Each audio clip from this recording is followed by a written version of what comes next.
in just a few minutes.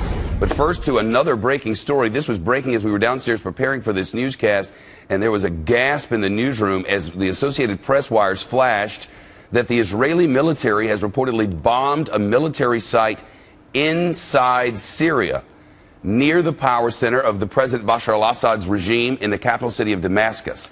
Now, we're getting this information from the Syrian state-run news agency.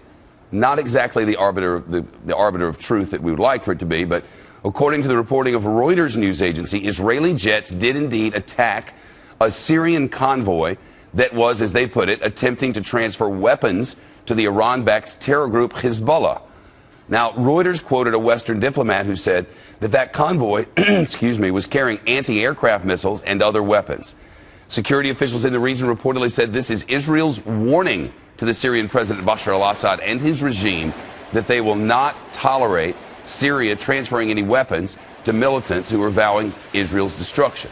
If this has happened, it's certainly an escalation. And the Fox Report's chief correspondent, Jonathan Hunt, is with us. There is some degree of confusion around all of this. There is. Before we talk about this at all, we have to remember we're dealing with one government, the Israelis, that never admit any of this sort of action that they carry out. We're dealing with another government, the Syrians, who habitually lie. So that's the prism through which to look at all of this. Now, so two reports. The first is that this convoy carrying anti-aircraft missiles, among other weapons, was struck near the main Damascus to Beirut highway, crossing the border there, about 3 kilometers south of that border, as far as we know. That seems to be the most reliable sources talking about that particular attack. But then Syrian state TV has just announced that no, was in fact an attack on what they called a military research center in a suburb of Damascus. That is what they are saying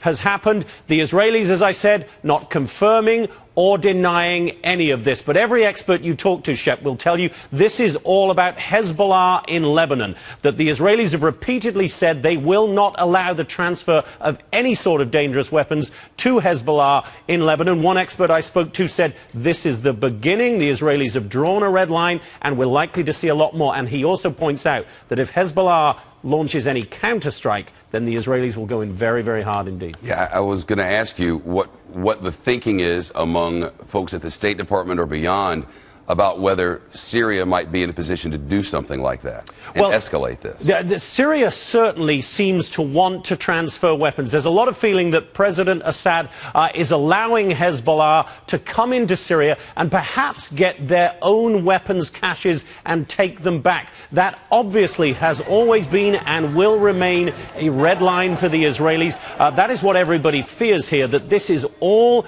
devolving into complete chaos. Assad is weaker and weaker.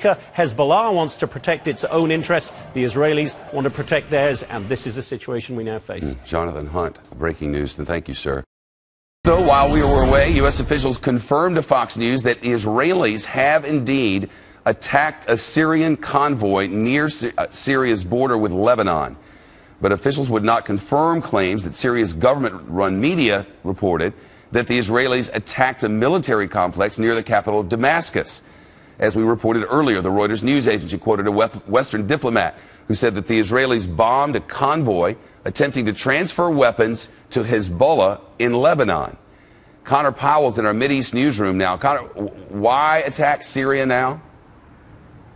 Well, Shepard, Israel has always feared that in the chaos of the Syrian civil war just north of Israel, that weapons could fall into the hands of either militants or be transferred to extremist groups like Hezbollah. So with the fear that maybe the Assad regime is crumbling, Israel launched this attack, reportedly that we are hearing from multiple sources now early this morning, to take out this convoy that was reportedly transferring sophisticated Russian-made SA-17 anti-aircraft missiles to Hezbollah. Now, we don't know exactly where this happened, but it's reportedly inside Syria, near the border. Now, the Syrians, of course, are saying that this was an attack in and around Damascus. But we're hearing different reports. U.S. officials are confirming, of course, that it happened near the border.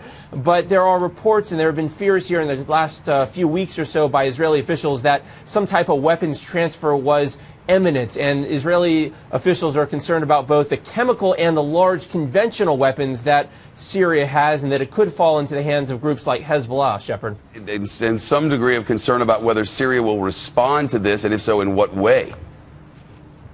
Well, so far, Syria has basically condemned the attack, but the larger question is both Syria and Lebanon and Iran all sort of have an alliance, and Iran recently said that any attack on Syrian soil would be an attack on Iran, but so far neither Syria or Iran have responded. But we are entering a new and very dangerous stage in the Middle East politics and conflict here right now. If weapons are being transferred to Hezbollah, particularly these anti-aircraft weapons, this could be a very big development here in the Middle East, and not one for the better, Shepard. Yeah, if true, a game changer for the Israelis, no question. Connor Powell live with us. Back to him as news develops and the breaking news continues.